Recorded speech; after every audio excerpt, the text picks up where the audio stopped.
ಸರ್ಕಾರಿ ಜಾಗಗಳಲ್ಲಿ ಖಾಸಗಿ ಸಂಸ್ಥೆಗಳ ಚಟುವಟಿಕೆ ಬಂದ್. ಆರ್ಎಸ್ಎಸ್ ರೀತಿ ಚಟುವಟಿಕೆ ನಿರ್ಬಂಧ ಅಧಿಕೃತವಾಗಿ ಜಾರಿಗೆ ಬರ್ತಾ ಇದೆ.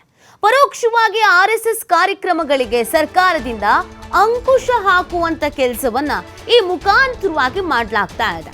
ಕಾಂಗ್ರೆಸ್ ಸರ್ಕಾರ ಡೈರೆಕ್ಟ್ ಹಿಟ್ ಅಂತ ಏನ್ ಕರಿತೀವಿ ನಾವು, ನೇರವಾಗಿ ಟಚ್ ಮಾಡೋದು ಆರ್ಎಸ್ಎಸ್. ಇದನ್ನು ಮಾಡದೇ ಇದ್ರು ಕೂಡ ಆರ್ಎಸ್ಎಸ್ಗೆ ಹೆಂಗ ಅಂಕುಶ ಹಾಕಬೇಕಾಗಿತ್ತು ಅಂತ ನಿರ್ಧರಿಸಿದ್ರು, ಆ ರೀತಿಯಾಗಿ ಸರ್ಕಾರದಿಂದ ಅಂಕುಶ ಹಾಕಲಾಗಿದೆ.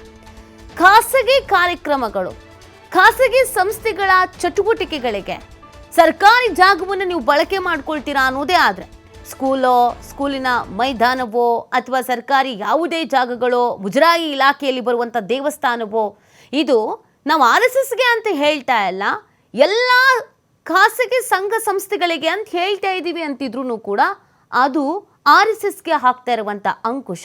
ಸೊ ಇದೀಗ ಏನು ಹೇಳ್ತಾ ಇದ್ದಾರೆ ಅಥವಾ ಯಾವ ನೀತಿ ಜಾರಿಗೆ ಬಂದಿದೆ ಅಂತ ನೋಡೋದಾದರೆ, ಪೂರ್ವಾನುಮತಿ ಕಡ್ಡಾಯವಾಗಿ ಪಡ್ಕೊಳ್ಳೇಬೇಕಾಗತ್ತೆ. ನಾವು ಸರ್ಕಾರಿ ಶಾಲೆಯಲ್ಲಿ ಅಥವಾ ಕಾಲೇಜು ಆವರಣದಲ್ಲಿ ಏನಾದರೂ ಕಾರ್ಯಕ್ರಮ ಮಾಡ್ತೀವಿ ಅಂತ ಅಂದರೆ ಈಗ ಹೋಗ್ಬಿಟ್ಟು ಕಾರ್ಯಕ್ರಮ ಮಾಡಲಿಕ್ಕೆ ಅವಕಾಶ ಇಲ್ಲ, ನಿರ್ಬಂಧ ಹೇರಿದ್ದಾರೆ. ನೀವು ಪೂರ್ವಾನುಮತಿಯನ್ನು ಪಡ್ಕೊಂಡ್ರೆ ಮಾತ್ರ ಓಕೆ, ನಾವು ಇಲ್ಲಿ ಮಾಡ್ಬೋದಾ ಅಂತ ಒಂದು ಪತ್ರವನ್ನು ಬರೆದು ಪರ್ಮಿಷನ್ ಕೇಳಿ ಆಯಿತು ಮಾಡಿ ಅಂತ ಹೇಳಿದರೆ ಮಾತ್ರ ಮಾಡೋದಕ್ಕೆ ಅವಕಾಶ. ಉನ್ನತ ಶಿಕ್ಷಣ ಇಲಾಖೆ, ಶಾಲಾ ಶಿಕ್ಷಣ ಮತ್ತು ಸಾಕ್ಷರತಾ ಇಲಾಖೆ, ವೈದ್ಯಕೀಯ ಶಿಕ್ಷಣ ಇಲಾಖೆ ಪೂರ್ವಾನುಮತಿ ಪಡಿಲೇಬೇಕು. ಉದ್ಯಾನವನ, ಆಟದ ಮೈದಾನಗಳಲ್ಲಿ ನಿರ್ಬಂಧ ಹೇರಿದ್ದಾರೆ.